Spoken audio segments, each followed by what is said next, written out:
Bismillahirrahmanirrahim. Assalamualaikum warahmatullahi wabarakatuh. Berjumpa kembali dengan Ahmadi Fathur Rahman Terdiri di pertemuan yang ketiga mata kuliah tafsir ayat-ayat HES. Pertemuan tiga kali ini membicarakan tentang ayat-ayat produksi, konsumsi, dan distribusi. Ada beberapa ayat nanti yang akan kita bahas. Kita mulai dengan tema produksi dulu ya. Produksi itu ya memproduksi, tapi produksi ini seolah-olah menempatkan manusia dalam production chain, jalinan produksi yang pertama, first production chain. Kalau menurut saya itu agak ambigu, oleh karena dalam tradisi Islam yang paling pertama yang menciptakan material itu ya Allah Subhanahu wa taala. Jadi kita sebagai manusia bukan menciptakan kholaqo, bukan, tapi lebih ke menggunakan gitulah, user. Maka kata kunci yang tepat untuk ini semua adalah amila atau sona'a, atau yang negatif, fasada, merusak. Kalau amila itu berarti melakukan, sona'a itu menjadikan atau apalah itu, mirip membuat atau menjadikan, memungkinkan. Fasada itu berarti merusak. Sekarang kita mulai yang pertama dulu. Surat As-Saffat ayat 95 96 tentang lupa diri karena perbuatan diri sendiri. Dikatakan Ibrahim berkata, "Ata'buduna ma tanhitun? Apakah kamu menyembah patung-patung yang kamu pahat itu? Wallahu khalaqakum wa ma ta'malun." Padahal Allah lah yang menciptakan kamu dan yang kamu perbuat. Jadi kenapa bisa orang itu memahat, menyembah yang apa yang dipahat, sementara Tuhan itu menciptakan kita semua dan apa yang kita lakukan. Jadi opsi-opsi itu, misalnya kita belajar nanti lulus, kita nggak belajar kita nggak lulus, kita nyontek kita bodoh di masa depan misalnya. Itu semuanya diciptakan aturannya oleh Tuhan, sunnatullah istilahnya. Maka apa yang bisa kita ambil sebagai renungan adalah apa yang kita lakukan, kita ciptakan mungkin sebagai inventor misalnya, ya jangan sampai kita membuat kekonyolan karenanya dengan cara misalnya contohnya tadi dengan menyembahnya, atau menganggap ciptaan kita itu sudah melebihi batas misalnya, sudah melebihi kuasa-kuasa yang tidak bisa dibayangkan misalnya. Nah, fakta membuktikan bahwa manusia menciptakan teknologi ini, cicak saja yang untuk nempel ke tembok itu tidak berhasil kok sampai sekarang. Jadi semua ini tidak the true invention. The true invention ya misalnya tubuh manusia, bagaimana dia bisa tumbuh sendiri. Tubuh manusia tumbuh sendiri itu kan cuma di film. Misalnya G.I. Joe misalnya, ada tuh filmnya bagus, atau banyak lah. Tapi itu kan semuanya kan bohong-bohongan, scientific yang bohong-bohongan, fake scientist fake science gitu loh. Bukan real life, bukan. Ya apalagi sampai disembah. Dan menurut saya semua di alam raya ini ciptaan Tuhan. Apa yang dapat kita renungkan ya begitu, bahwa kita menggunakannya sebaik mungkin ya alhamdulillah. Bahkan tidak dari kemajuan saja, dari kemunduran saja kita bisa belajar, kita bisa mengambil hikmahnya. Jadi ya kita user saja posisinya. Jadi dalam production itu kita user, bahwa kita melakukannya secara advance dari waktu ke waktu ya. Misalnya ada istilah revolusi industri 1,0 sampai 4,0, nanti revolusi industri 5,0 misalnya. Itu semuanya masih revolusi industri yang 5,5 1 2 3 4 5 sampai 90. Padahal kebenarannya itu masih tak terhingga oleh Tuhan. Gitu loh. Jadi itu yang harus kita pikirkan. Lalu selanjutnya tentang Quran surat Saba ayat 10 sampai ayat 11, tentang kisah Daud. Walaqad atayna Dawuda minna fadla ya jibalu awwibi ma'ahu wat-tayr wa alanna lahul hadid. Dan sungguh kami telah berikan kepada Daud karunia kami. Kami berfirman, wahai gunung-gunung dan burung-burung, bertasbihlah berulang-ulang bersama Daud. Wa alanna lahul hadid. Dan kami telah melunakkan besi untuknya. Ani amal sabighatin wa qaddir fis sardi wa a'malu shalihah. Buatlah baju besi yang besar-besar dan ukurlah anyamannya, dan kerjakanlah kebajikan. Ini bima ta'maluna basir, sungguh aku maha melihat apa yang kamu kerjakan. Di sini Tuhan menyediakan besi, biji besi itulah. Dan Tuhan mengajari Daud bagaimana caranya membuat zirah besi. Nah, saya merasa Tuhan membuat kita memungkinkan melakukan hal itu. Ya, pengetahuan. Dan bahkan di kisah selanjutnya tentang Nabi Ibrahim dan jin-jin itu, dikatakan jin-jin itu melakukan apa yang tidak diketahui oleh Ibrahim. Saya juga kadang-kadang punya bayangan. Misalnya nih, kita berbuat baik. Dulu ada namanya Profesor Yohanes Surya. Beliau menciptakan teori namanya mestakung, semesta mendukung. Jadi ketika kita melakukan sesuatu, somehow itu ada orang yang di sekitar kita yang nyambung dengan kita, yang kebutuhannya sama, visinya sama, lalu menyatu. Setelah menyatu, somehow juga kejadian itu berlanjut. Jadi ide kita kecil, sana ide kecil, tiba-tiba jadi gabung jadi besar. Besar ketemu orang lain lagi, jadi makin membesar, akhirnya sukses. Nah, itu yang menurut saya menjadi menjadi renungan dari ini. Itulah kenapa ada pesan di sini, berbuatlah kebajikan. Wa amalu sholihah, dan soleh ini bukan sesuatu yang sifatnya baik saja. Soleh ini kalau dalam riset saya dikatakan sesuatu yang sifatnya solutif. Jadi jangan pernah merasa bangga bahwa kita melakukan sesuatu mandiri terus bisa langsung selesai tuntas dari awal sampai akhir, nggak mungkin bisa. Jangan kan melakukan sesuatu, kita makan aja nggak mungkin kok nggak terhubungan dengan orang lain gitu loh. Maka artinya kita harus melakukan sesuatu itu ya secara berkesinambungan. We do our parts, others will do their parts. Nggak mungkin kan kita nanam beras sendiri, ternak hewan sendiri, menyembelih sendiri. Piring dari mana? Kita mengadakan sendiri kompor misalnya. Nggak mungkin kan kita bikin kompor sendiri. Pohon juga kita harus nanam sekian lama untuk jadi beras. Untuk jadi nasi yang bisa dimakan segera. Jadi jangan pernah merasa bangga melakukan hal secara mandiri, karena berdasarkan semuanya itu terorkestra. Kita hanya satu bagian kecil dari keseluruhan banyak bagian di alam raya. Lalu yang selanjutnya masih tentang produksi. Nah, kali ini agak melebar, yaitu Quran surat Toha ayat 41 sampai 42 tentang menjalani takdir yang Tuhan kehendaki dan jangan lalai mengingatnya. Jadi ini lebih ke kata sonaannya sendiri, menjadikan dalam arti memilih, menjadikan Rasul ya. Jadi Tuhan wasta'natu kari nafsi, aku menjadikan kamu, memilih kamu Musa, wahai Musa, menjadi utusan untuk diriku. Idhab anta wa akhuka bi ayati wa la taniya fi dzikri. Dan pergilah kamu ke menghadap ini Firaun, membawa tanda-tandaku, dan jangan kamu berdua lalai mengingatku. Momen renungan untuk ini adalah saat kita sudah become someone, sudah pada titik di mana kita sukses misalnya. Kalau tadi kan ada barang-barang ya, kita diajari Tuhan untuk melakukan sesuatu, lalu kita sudah established dengan ayat ini digambarkan. Nah, jangan sampai ketika kita melakukan sesuatu sudah benar melakukannya tapi lupa diri juga, malah itu yang berbahaya.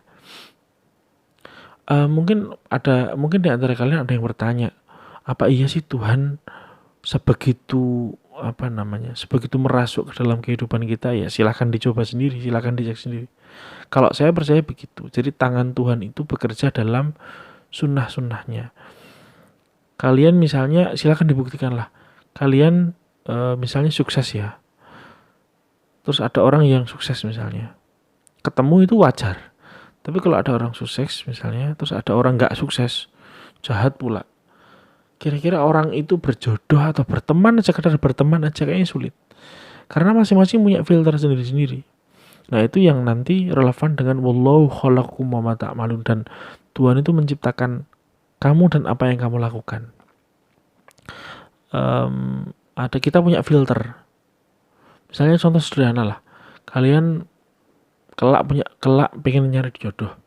Kalian lulus S1 ya. Mungkin jodohnya ya S1 juga. Di bawah itu entah mau apa enggak. Atau kelak nanti kalian lanjut S2. Selesai S2, mungkin kalian maksimal itu akan mau tuh dengan, atau minimal tuh dengan S1. Di bawah itu lulusan SMA misalnya. Bukan saya merendahkan loh ya, tapi standar itu akan tercipta dengan sendirinya. Artinya ketika kita sudah melakukan sesuatu dalam skema sunnatullah, lalu kita berada duduk di tempat di mana kita yang seharusnya, yaitu tadi wastona atau karena nafsi, menjadi wakil Tuhan, atau bukan wakil Tuhan kalau dalam konteks kita ya punya pekerjaan yang sudah tetap, yang itu merupakan bagian dari keterlibatan Tuhan dalam kehidupan kita, dalam meramu kehidupan kita. Pesannya adalah wala taniya fi dzikri, dan jangan kalian lalai mengingatku. Berdua kalian mengingat. Itu kisahnya Musa sama Harun. Kita juga begitu, jangan lalai. Kalau sudah pada posisi di mana kita established, kayak saya misalnya, di titik ini kan ya sudah jadi dosen misalnya, ya jangan lupa bahwa proses perjalanan saya ke belakang itu keterlibatan Tuhan banyak sekali. Dari mulai saya kecil sampai saya dewasa sekarang ini. Selanjutnya Asy-Syu'ara. Kata kuncinya fasad. Ayat 150 sampai 152. Fattaqullaha wa ati'un wa la tuti'u amrul musrifin alladzina yufsiduna fil ardi wa la yuslihun. Pembicaraan ini berlangsung antara Rasul Soleh, Nabi Soleh dengan kaum Tsamud. Bertakwalah kepada Allah dan taatlah kepadaku, dan janganlah kamu menaati perintah yang melampaui batas, yang berbuat kerusakan di bumi dan tidak mengadakan perbaikan. Jadi hal-hal yang sifatnya berlebihan itu pasti dihindari, karena yang berlebihan itu hampir pasti, kalau menurut Al-Quran loh ya, yufsiduna fil ardi wa la yuslihun, pasti merusak bumi dan tidak mungkin mau memperbaiki. Jadi kesimpulannya adalah ketika melakukan produksi misalnya, ya jangan membuat kerusakan di bumi. Sebab kalau sudah membuat kerusakan, pasti yang bersangkutan tidak mau memperbaiki. Itu sudah kayak naluri alam. Tapi kalau orang tidak berusaha merusak, mungkin justru dia akan nguri-nguri,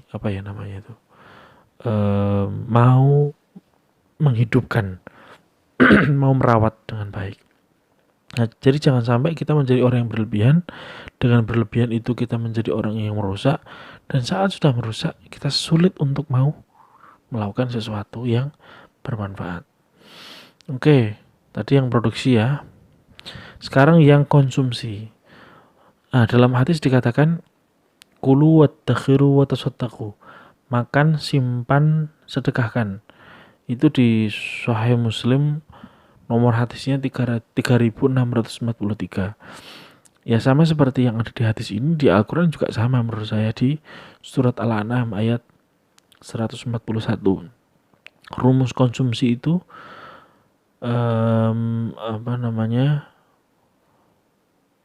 kulu min thamarihi idza athmara, itu yang pertama. Jadi makanlah buahnya apabila berbuah, wa atu haqqahu yauma hasadi, dan berikanlah haknya atau zakatnya pada waktu mati hasilnya, wala tusrifu, tapi jangan berlebihan. Itu nyambung dengan ayat yang atas tadi. Jadi memang tidak boros ini menjadi menjadi momen. Contoh gini lah, momen utama. Contoh gini, teman-teman pergi ke warung ya, makan dibungkus. Pernah nggak kebayang, bisa nggak ya aku bungkus tapi nggak pakai plastik yang di warung? Aku pakai bungkusan sendiri dari rumah. Biar apa ya? Biar mengurangi plastik aja. Itu kan sudah usaha untuk tidak berboros-boros plastik sekali pakai. Padahal kalau kita tahu sejarahnya, plastik itu digunakan agar orang bisa menggunakannya berkali-kali. Kantong itu, plastik itu tidak mudah rusak seperti kertas, sehingga diciptakan. Tapi sekarang orang malah justru sebaliknya, plastik sekali pakai. Nah, levelnya mungkin naik ke kain ya. Tapi ya tadi, pokoknya kalau kita konsumtif berlebihan, konsumsi boleh, tapi selama itu berlebihan, itu yang berbahaya. Kayak tadi digambarkan di awal, merusak bumi dan pasti tidak akan memperbaikinya. Dan kalau sudah nggak mau memperbaiki, ya mirip dengan surat Al-Ma'un, wa yamna'un al-ma'un. Ciri-ciri orang yang lalai sholatnya dicirikan dengan apa? Nggak mau berbuat baik. Jadi nyambung tuh semuanya. Jadi kalau kita melakukan sesuatu kejahatan, pasti ada yang keliru di hampir keseluruhan tubuh kita, itu pasti. Kayak kalau misalnya kita mencerna inna sholata tanha 'anil fahsya'i wal munkar. Ada yang menafsirkan bahwa bukan sholat itu membuat kita terhindar dari fahsya wal munkar, bukan. Tetapi sholat kita disebut benar saat dalam keseharian kita mampu menghindarkan fahsya dan munkar. Logikanya dibalik.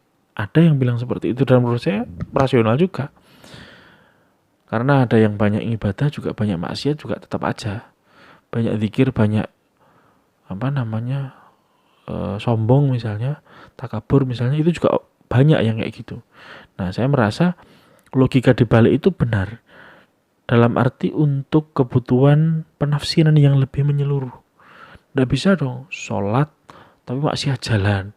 Sulit kan? Pertanyaannya kan sholatnya gimana tuh? Kan gitu. Nilainya bagus, tapi kok kesehariannya tidak menampilkan bahwa dia punya nilai yang bagus misalnya. Nah, itu kan juga kontradiktif. Oke, selanjutnya masih tentang konsumsi. Surat Al-Baqarah ayat 168. Ya ayyuhan nasu kulu mimma fil ardi halalan thayyiban wa la tattabi'u khutuwati syaitan innahu lakum aduwwun mubin. Makanlah dari makanan yang halal dan baik yang terdapat di bumi, dan jangan mengikuti langkah-langkah syaitan. Sungguh syaitan itu musuh yang nyata bagimu. Apa yang bisa kita renungi adalah kulu mimma fil ardi. Jadi apa yang ada di bumi ini semuanya ciptaan Tuhan. Termasuk babi juga yang diharamkan pun juga ciptaan Tuhan. Tetapi Quran menggarisbawahi halal dan thayyib. Halal itu ya jelas hartanya milik siapa. Kalau bukan milik kita ya jangan dimakan, tapi kalau milik kita ya monggo. Tapi ketika milik kita pun itu kita boleh memakannya, kita harus menggarisbawahi bahwa itu harus thayyib. Thayyib itu apa? Cocok. Tidak mah misalnya. Jadi misalnya kayak saya mungkin bisa beli jus jambu, tapi dengan jus jambu kalau saya menjadi orang yang mah karena minum itu, maka nggak baik, tidak cocok gitulah. Jadi sudah halal tapi cocok, itu harus kita pikirkan, dan jangan mengikuti langkah-langkah setan. Langkah-langkah setan ini kalau di surat Al-Baqarah ayat 268, ya'idukumul faqra wa ya'murukum bil fahsya. Jadi menjanjikan kalian kefakiran, kemiskinan, dan memerintahkan kalian kepada fahsya, keburukan. Pokoknya hal-hal yang sifatnya jelek-jelek itu setan. Itu mungkin logikanya dibalik juga. Jadi kalau selama kita masih melakukan kebaikan, insya Allah setan tidak ada di diri kita. Tapi selama kita melakukan keburukan, hampir pasti ada setannya di diri kita. Alladzi yuwaswisu fi sudurin nas minal jinnati wan nas. Dan mungkin setan itu berbentuk manusia, diri kita mungkin, di sekitar kita mungkin, kita nggak tahu. Ya, barang-barang gaib memang susah dipahami, tapi jangan sampai sifat-sifat itu tidak kita pikirkan atau kita abaikan. Jangan. Al-Quran banyak sekali menggambarkan ciri-ciri atau sifat-sifat. Jadi Al-Quran jarang sekali menyebut tunjuk, oh setan tuh kayak setan tuh yang ini, itu bukan. Tapi setan itu kayak gini. Malaikat itu kayak gini, bukan malaikat tuh yang ini, bukan. Misalnya sifatnya malaikat yusabbihuna al-laila wan nahara la yafturun. Tasbih siang malam tanpa henti. Itu malaikat. Manusia di titik tertentu ketika sudah melakukan hal yang sifatnya malaikat, maka bukan tidak mungkin dia disebut malaikat juga. Orang soleh betulan. Gitu ya. Sebaliknya kalau misalnya dia melakukan keburukan sebagaimana yang setan lakukan, maka dia akan menjadi setan. Karena definisi setan pun minal jinnati wan nas. Sebagian manusia, sebagian jin, nggak kelihatan. Itu agak kompleks. Barang gaib soalnya. Terakhir distribusi. Distribusi merupakan pembagian yang sudah menjadi haknya. Tadi sudah disinggung di di atas di Quran surat Al-An'am 141. Nah, sekarang kita berbicara tentang distribusi yang kalau bahasa Arabnya itu saya ambil kata kunci tasoddaqo dan nafaqo. Kenapa lebih ke sedekah dan menginfakkan? Ya karena distribusi yang kita temui di Al-Quran itu lebih banyak berkenaan dengan harta rampasan perang. Sementara itu tidak relevan dengan dunia yang kita ini sekarang ini, kita alami sekarang ini. Nah, di sini ada beberapa ayat yang sudah saya ambil. Yang pertama tentang kisahnya Nabi Yusuf dengan keluarganya. Quran surat Yusuf ayat 88. Jadi kita semua tahu keluarga Yusuf itu kan membuang Yusuf, kakak-kakaknya, saudara-saudara, bukan orang tuanya ya, tapi kakaknya. Nah, ketika mereka ke Mesir dalam keadaan lapar, itu digambarkan di ayat 88 itu aufilanal kailah wa tasaddaq alaina. Jadi tolong penuhilah takaran gandum untuk kami dan bersedekahlah pada kami. Innallaha yajzil mutasaddiqin. Sesungguhnya Allah memberi balasan kepada orang-orang yang bersedekah.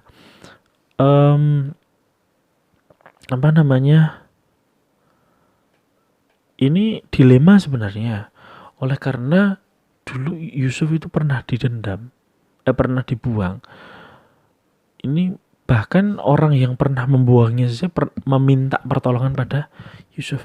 Kalau kita mau merenungi sedikit saja, maka ketika Yusuf memberikan sedekahnya kepada mereka, kepada saudara-saudaranya yang telah berbuat jahat padanya itu, barangkali menjadi wasilah bagi kita untuk memaafkan apapun kesalahan orang lain yang pernah dilakukannya di masa lalu. Dan di surat Al-Maidah ayat 45 dikatakan, "Faman tasaddaqa bi fa huwa kafaratullah lah." Mungkin ini tidak sedekah dalam arti sedekah ya, tapi tasoddaqo di sini mirip dengan kata sedekah itu sendiri. Di sini tasoddaqo, faman tasoddaqo bi fa kafaratullah, ini orang yang merelakan hak kisos. Jadi ada kisos itu dilakukan oleh seseorang. Jadi misalnya telinga saya kepotong oleh orang lain, saya berhak memotong telinga orang lain. Tapi tasoddaq tuh, aku melepaskannya, aku merelakannya. Saya nggak membalas orang lain. Nah, di titik itu, tindakan saya yang tasoddaq tadi itu seperti penghapusan dosa. Nah, kalau dihubung-hubungkan, maka orang yang bersedekah sama dengan menghapuskan dosa dirinya sendiri. Kalau kita lihat dari kosakatanya ini ya, maka tidak hanya mendapatkan pahala sedekah itu, tapi juga ada kemungkinan tafsir liarnya begitu, kemungkinan kita akan bisa menghapuskan dosa-dosa kita. Ini dari kosakata yang digunakan saat menggambarkan kisos. Jadi ya tidak ada yang tidak baik dari sebuah proses kita bersedekah. Selanjutnya, nah ini yang agak dilema. Kita tentu menyukai kan hal-hal yang kita sukai. Kita akan apa ya, eman kalau dengan hal-hal yang kita sukai. Nah, di Al-Qur'an surat Ali Imran ini ayat 92 dikatakan lan tanalul birra hatta tunfiqu ma tuhibbun. Kamu sekali-kali tidak akan memperoleh kebaikan yang sempurna, kebajikan yang sempurna sebelum kamu menginfakkan sebagian harta yang kamu cintai. Meski hanya sebagian, kalau sudah dicintai, wah berat. Tapi kalau sudah mau merelakan apa yang kita cintai, walaupun sebagian, apalagi keseluruhan, itu akan memperoleh kebajikan yang sempurna di sisi Allah Subhanahu wa taala. Nah, memang tidak mudah untuk kita bisa merelakan apa yang kita cintai, tapi setidaknya ayat ini mengajarkan kita untuk ya berlatih. Loh, ini loh gambarannya kalau kita mau menafkahkan harta yang kita cintai. Ya saya nggak bilang harus kan ini toh sebagian, tidak semuanya harus nguculi melepaskan seluruh harta yang kita miliki, tidak. Karena kita butuh konsumsi, kan di atas tadi digambarkan kan kulu watasaddaqu watakhiru. Jadi untuk korban saja kita itu memakannya, membagikannya, menyimpannya. Kalau mau berhitung ya sedekah itu sepertiga. Ya Pak ya. Satunya kita konsumsi, satu disedekahkan, satunya disimpan untuk bekal kemudian hari. Jadi Islam sebenarnya tidak jahat-jahat amat, dan wasiat pun juga sama. Wasiat wajibah kalau tidak salah, atau wasiat lah dalam hukum waris itu maksimal itu sepertiga.